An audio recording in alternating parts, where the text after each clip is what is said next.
זה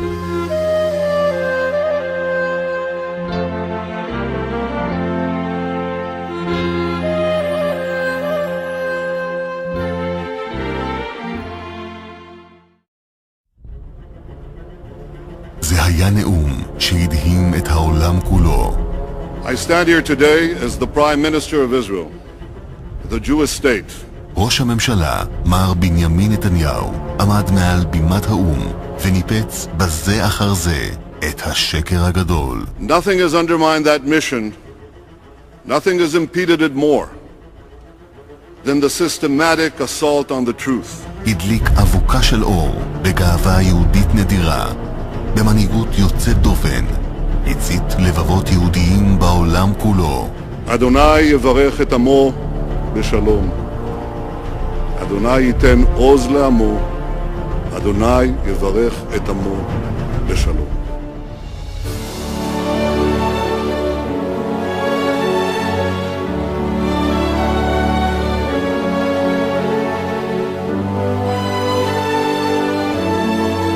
אני באתי הנה לאום כשגריר באום לפני הרבה שנים. זמן קצר לאחר מכן נפגשתי עם הרבי מלובביץ', זה היה ערב שמחת תורה. ביקש לדבר איתי, היו אלפי חסידים באולם. הוא ביקש להתחיל לדבר איתי, בעברית. דיבר איתי 5 דקות, 10 דקות, 20 דקות. החסידים כבר רחשו אחריו, מי זה לוקח את הרב מהם? דיבר איתי 40 דקות, אני זוכר. אתה יודע מה הוא אמר לי? זה מה שהוא אמר לי אז, ב-1984. הוא אמר לי, אתה הולך לאום. יש שם אולם שבו יש שקר נצחי, חושך ואפלה. זכור, כשאתה מדליק נר אחד של אמת, באפלה הגדולה ביותר, החושך מגורש. הדלק נר של אמת. אני ניסיתי מאז, לא רק פה, בכל מקום, להדליק נר של אמת. את החושך, את האפלה, את השקר של הכחשת השואה, יש רק דרך אחת לגרש, וזה לעמוד ולהציג את האמת בצורה מנומקת, בצורה משכנעת, בצורה אמיצה. והדבר הזה, תאמין לי, יותר חשוב ממהדורת ערב אחת. זה דבר שמתמשך. הגיע הזמן לעשות זאת, ולחזור על זה, ולחזור על זה, ולחזור על זה שוב. את החושך מגרש עם האמת. Then I went again. Well, he said spiritual dimension. How precious and how important it was. Became a family. Everyone else was astonished.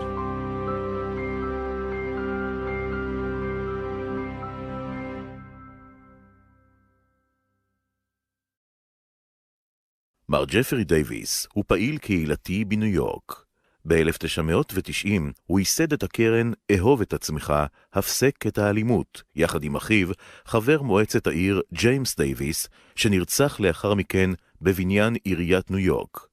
Roughly 1975 to 1982, 83, 84. We were roughly 10 years old, my brother and I. James E. Davis, he went on to be the councilman in Crown Heights. So we say Councilman James E. Davis. As children, we played catch in front of our home on Brooklyn Avenue. Between Eastern Parkway and Union Street, we played catch, as children do. And a nice friendly man used to walk by. He lived a block away from us. He lived on President Street. And he used to walk past our home coming from the synagogue, coming from fellowshipping, coming from worshiping, and he used to talk to us. We embraced him, because he embraced us. There were times when he used to come by where we looked forward to him coming by because he gave us money like this. So he says, here's $1 for you, and here's $1 for you. And of course, as children, I'm looking to see how much my brother had. You got more dollars than me. And then he said, these 2 children. So he got a chance to get to know us. And as he saw us in the community, and we saw him, because on Brooklyn Avenue was a small block. So there's no children on the block. And we got a chance to communicate with this wonderful person.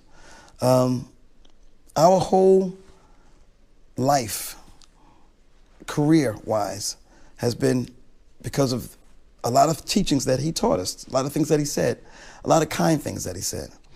And one time he specifically said, my brother and I was arguing over the ball, and he came over and said, behave yourself, love your brother, as you love yourself, and love yourself as you love your brother, because you're each one. So love yourself like this. Initially, that happened when we were 10, 11, 12 years old. And as it turned out, 20 years later, that was the name of our organization, Love Yourself, Stop the Violence. Later on, I found out he's the Grand Ribby. He's the Grand Ribby. The Grand Ribby. And I see his picture everywhere. And as I see his picture, I just reflect. Of course, we have his picture in our home. Not as the Grand Ribby, but as a friend. Somebody who inspired us, somebody who talked to us, somebody who gave us good advice, somebody took a liking to 2 children.